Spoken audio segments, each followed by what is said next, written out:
কিনা বলি এই যে সুবহান দিয়ে শুরু করেছে পৃথিবীর শুরু থেকে শেষ পর্যন্ত যত ঘটনা ঘটেছে ঘটবে সবচেয়ে আশ্চর্যজনক ঘটনা হচ্ছে এই মেরাজের ঘটনা সুবহানাল্লাহ কেন আশ্চর্যজনক ঘটনা এর কারণ আছে তো এখন যদি মনে করেন এখানে এই আমাদের এই ফজল সাহেব বলি যে উনি আজকে প্রথম আসমানে গিয়ে ঘুরে আসছে কেউ বিশ্বাস করবেন কি করবেন পাগল হয়ে গেছে বলবেন না উনি মনে হয় পাগল হয়ে গেছে বলবেন না মাথা মাথা খারাপ হয়ে গেছে কি খাইছে না খাইছে আল্লাহ জানে কি কয় এগুলো করবে কিনা কিন্তু আল্লাহ রাসূল সাল্লাল্লাহু আলাইহি সাল্লামকে আল্লাহ তাআলা রাতের একটা অংশে রাতের একটা অংশে ইসরা করিয়েছেন বাইতুল্লাহ থেকে বাইতুল মুকাদ্দাস পর্যন্ত বাইতুল মুকাদ্দাস থেকে আল্লাহ তাআলার আরশ আযীম পর্যন্ত সফর করিয়েছেন এই সফরটা সত্য না মিথ্যা সত্য এটা কোনো মানুষের পক্ষে সম্ভব না একমাত্র কার পক্ষে সম্ভব আল্লাহর পক্ষে সম্ভব এটা হচ্ছে একজন ঈমানদারের বিশ্বাস ঠিক না ঠিক তো যেটা বলতেছিলাম আল্লাহ রাসূল সাল্লাল্লাহু আলাইহি ওয়াসাল্লামকে আল্লাহ সুবহানাহু ওয়া তাআলা বাইতুল্লাহ থেকে বাইতুল মুকাদ্দাস পর্যন্ত ভ্রমণ করিয়েছেন ইসরা করিয়েছেন বাইতুল মুকাদ্দাসে গিয়ে রাসূল সাল্লাল্লাহু আলাইহি ওয়াসাল্লাম নিজের যে যানবাহন ছিল বড়টাকে একটা পাথরের সাথে বেঁধে রেখেছেন বেঁধে রেখে বাইতুল মুকাদ্দাসে প্রবেশ করেছেন সেখানে পৃথিবীর শুরু থেকে নিয়ে শেষ পর্যন্ত সকল নবী রাসূলদের উপস্থিতিতে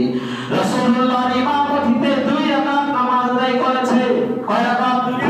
2 রাকাত নামাজ আদায় করেছে এই জন্য আমার নবীজি হচ্ছেন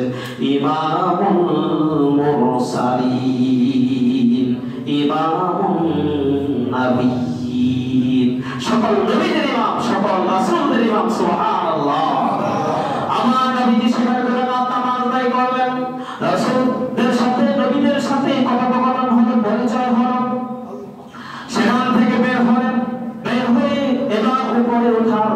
যে সিঁড়ি মেরাজ আনা হলো মেরাজ আনার পরে এক করে আসমানে ওঠা শুরু করলেন প্রথম আসমান গেলেন প্রথম আসমানে আদম আলাইহিস সালামের সাথে সাক্ষাৎ হলো দ্বিতীয় আসমানে চলে গেলেন দ্বিতীয় আসমানে ইয়াহইয়া এবং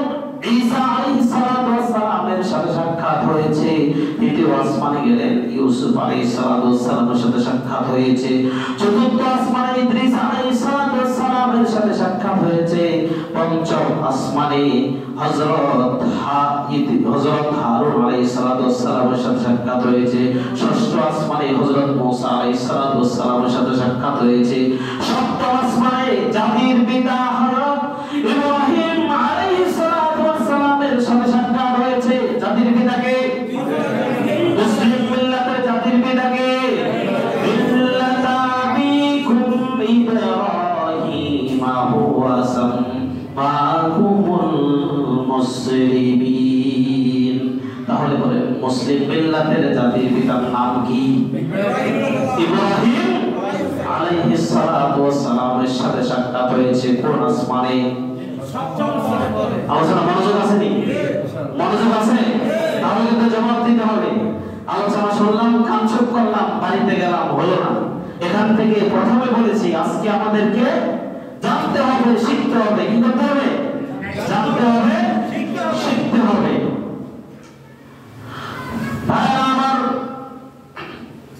সপ্তম আসমানে চলে গেলেন রাসূল সাল্লাল্লাহু আলাইহি ওয়াসাল্লাম প্রত্যেক আসমানে নবীদের সাথে সাক্ষাৎ হয়েছে কথোপকথন হয়েছে কৌশল বিনিময় হয়েছে তারা রাসূল সাল্লাল্লাহু আলাইহি ওয়াসাল্লামকে স্বাগতম জানিয়েছে ওয়েলকাম জানিয়েছে এরপর রাসূল সাল্লাল্লাহু আলাইহি ওয়াসাল্লাম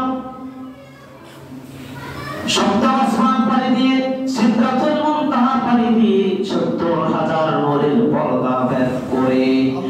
আল্লাহ পাক রব্বুল আলামিনের আরশ মুআল্লায় গিয়ে আল্লাহ পাক রব্বুল আলামিনের সাথে কথোপকথন করেছে সামনাসামনি বসে চর্ম চক্ষু দিয়ে দেখে পড়ে না সুবহানাল্লাহ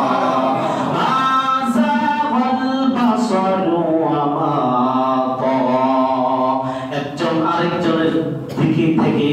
দৃষ্টি এদিক সেদিক হয় নাই, পড়ে না সুবহানাল্লাহ। ডাইরেক্ট একজন আরেকজনের সামনে সরাসরি বসে কথোপকথন করেছে, সুবহানাল্লাহ। এইসব কথাগুলো যারা দুর্বল ইমানদার তারা বিশ্বাস